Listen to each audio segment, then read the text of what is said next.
पश्चिम बंगाल की मुख्यमंत्री ममता बनर्जी का केंद्र सरकार पर निशाना, बोली है अक्षम प्रधानमंत्री की अक्षम सरकार है, बंगाल पर कब्जा करने रोज आते हैं। बंगाल के कूच बिहार में हुई हिंसा पर चुनाव आयोग का बयान, गलतफहमी के कारण सीआईएसएफ पर लोगों ने किया हमला, फिर हुई गोलीबारी। शनिवार को पश्चिम बंगाल में चौथे चरण के मतदान के दौरान कूच बिहार में हुई थी हिंसा। पीएम मोदी ने की टीका उत्सव की शुरुआत, देश की जनता से ईच वन वैक्सीनेट वन का किया आग्रह, कोरोना के प्रसार पर जताई चिंता। कांग्रेस नेता राहुल गांधी का केंद्र सरकार पर तंज, कहा आम खाना ठीक था, आमजन को तो छोड़ देते। बढ़ते संक्रमण के चलते कांग्रेस आए दिन केंद्र सरकार को आईना दिखाने में लगी। देश में बढ़ रहा कोरोना का खतरा, 24 घंटे में मिले कोरोना के 1,52,000 से ज्यादा नए मामले, 839 की गई जान। पंजाब के मुख्यमंत्री अमरिंदर सिंह ने केंद्र को लिखी चिट्ठी, कहा वैक्सीन का स्टॉक 5 दिन में ही हो जाएगा खत्म। राज्य में प्रतिदिन 85,000 से 90,000 लोगों को लग रहे हैं टीके। दिल्ली में कोरोना को लेकर केजरीवाल का बयान, बेड्स की कमी हुई तो लग सकता है लॉकडाउन, केंद्र सरकार हटाए वैक्सीनेशन पर पाबंदियां। दिल्ली के स्कूलों में नहीं होंगी गर्मियों की छुट्टियां, मई जून में जारी रहेंगी ऑनलाइन क्लासेस। बच्चों के हितों को ध्यान में रखते हुए इस वर्ष मई जून की नहीं होगी छुट्टियां। दिल्ली में मेट्रो ट्रेन और बसों में 50% यात्रियों के सफर करने की इजाजत। महाराष्ट्र से प्लेन से आने वालों के लिए नेगेटिव रिपोर्ट अनिवार्य, कोरोना के बढ़ते प्रकोप को देखते हुए लिया गया फैसला।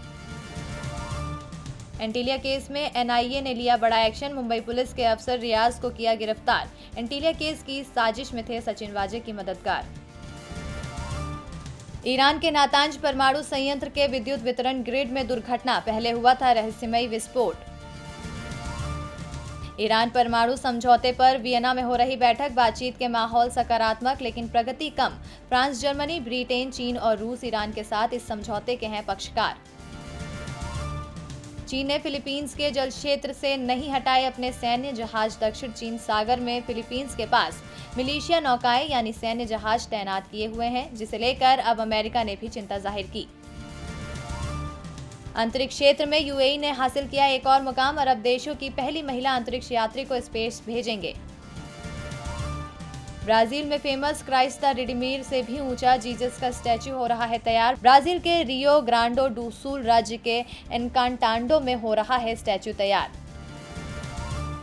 कोरोना दिखा रहा अपना असर, हफ्ते भर में 30% गिरा देश का व्यापार, कई राज्यों में आंशिक लॉकडाउन। कोरोना कर्फ्यू और अन्य प्रतिबंध लगाए जाने की वजह से गिरा देश के भीतर व्यापार। 10 दिन में दूसरी बार बिटकॉइन की कीमत $60,000 के पार, इस साल 118.3% मिला रिटर्न। 6 महीने तक डबल डिजिट रिटर्न देने के बाद बिटकॉइन में कुछ हफ्तों में क्रिप्टो मार्केट में उतार चढ़ाव आया।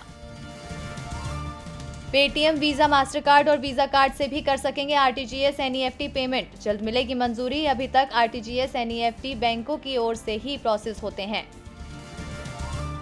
जैस्मीन भसीन और अली गोनी एक दूसरे के साथ बिता रहे हैं क्वालिटी टाइम, दुबई वेकेशन का ले रहे हैं मजा। दोनों के दुबई ट्रिप की फोटोज सोशल मीडिया पर हो रही है viral. Spanish football league La Liga में केएल क्लासिको मुकाबले में रियल मैड्रिड ने बार्सिलोना को 2-1 से हराया। ला लीगा पॉइंट्स टेबल में शिखर पर।